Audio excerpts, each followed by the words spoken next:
Asante sana Mheshimiwa Spika. Nasimama kwa kanuni ya namba 54.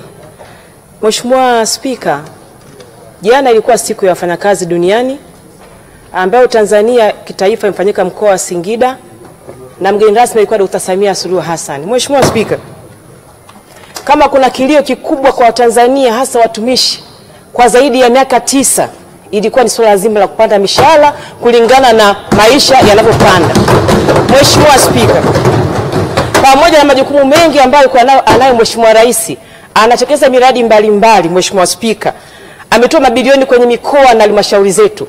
Lakini hukumbuka ni mwaka wa uchaguzi una mambo mengi. Angeweza kutoa excuse Mheshimiwa Spika, kwa miaka 9 mishahara haijapanda. Lakini Mheshimiwa Spika, jana Rais msikivu na mthubutu anayetambua michango ya wafanyakazi ambayo huwa income tax inaenda moja kwa moja kwenye mfuko wa taifa, amethubutu kupandisha mishahara kima cha chini kutoka 370,000 mpaka 500,000.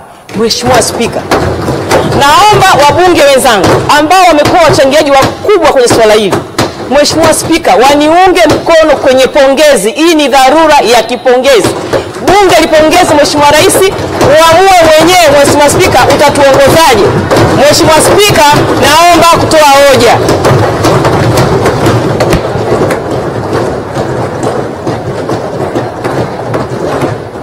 Asanteni sana waheshimiwa bunge, asanteni sana. Tuketi waheshimiwa bunge, asante sana.